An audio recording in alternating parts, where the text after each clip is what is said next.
When I first started this YouTube channel, my primary goal was to talk about racing series that never really got the love that they deserved. So, to start off today's episode, we're going to be talking about the World of Outlaws.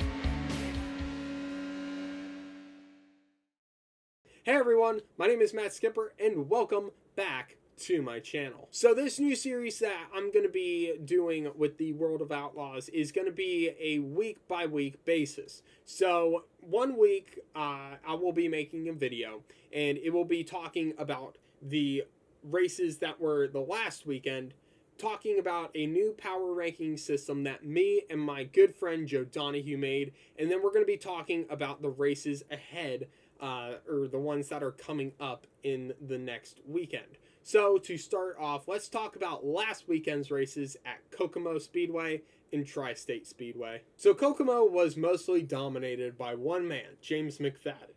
The Australian, in his sixth start, wins his first World of Outlaws event.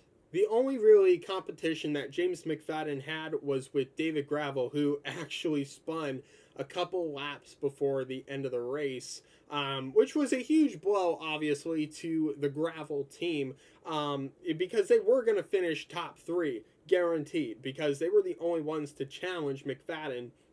But Brad Sweet, the big cat, coming up second, and a surprise third place from Justin Peck, started from, I believe, 12th. And not really always up at the top three. So it was a great performance from the Peck machine. But with that being said, let's move on to Tri-State Speedway. Tri-State was a very, very hectic event. Almost got rained out, but thank goodness the rain stayed away, but it was mostly dominated by the NOS energy machines of Chris Windom and Sheldon Haudenschild. Now, the biggest competitors to the NOS crew was, again, James McFadden, who was going to go for two in a row in his seventh start. So there was some challenge there. It wasn't going to be an easy win for the NOS group. It turned out it was going to be Sheldon Haudenschild to the lead, and he was going to take the win until a red flag came out for a car flipping over, and Sheldon ran over a tire cover and blew his left rear. So obviously a huge blow to the Sheldon Haudenschild crew, especially since, I mean, obviously they were very far ahead of Chris Windom when the car flipped over with, I believe, 7 to go.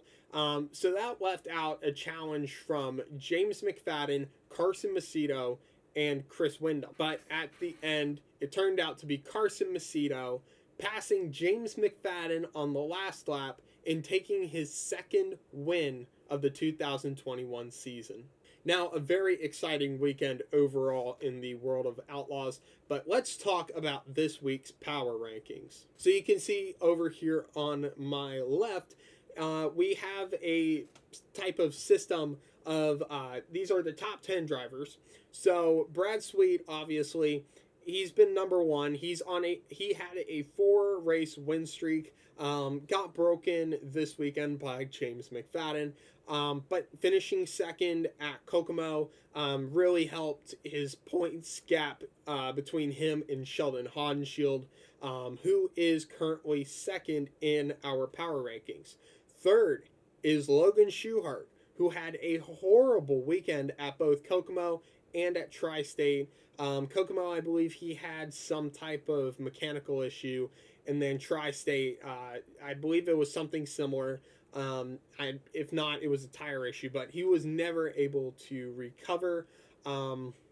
So he's really lucky to hold on to that third place points standing. Now, the biggest person to talk about on this list that is pretty far down the list is Donnie Schatz, who is going for his 300th win. And at this point, so far into the season, Donnie Schatz should have had this 300th win, but he's had a lot of bad luck.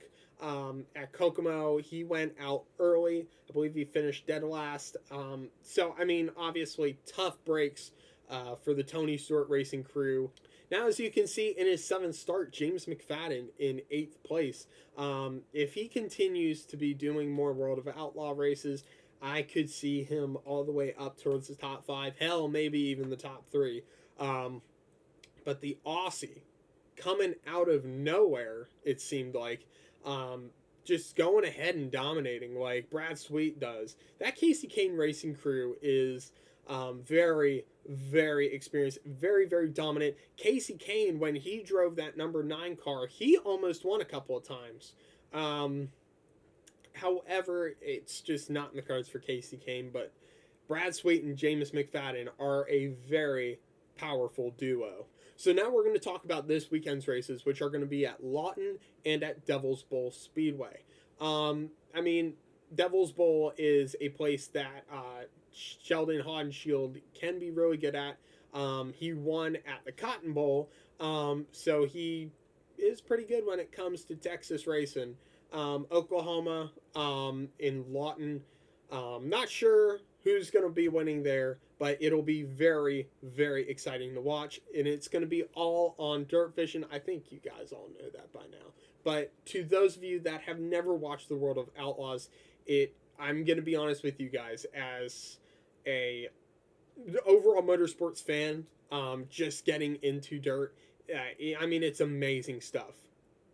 I'm telling you, even the late models, even the sprint cars, I mean, are just, it really is the greatest show on dirt. I will tell you that. So I highly recommend, if you have never watched a World of Outlaws race and is interested in dirt racing, this weekend is going to be really, really exciting to watch.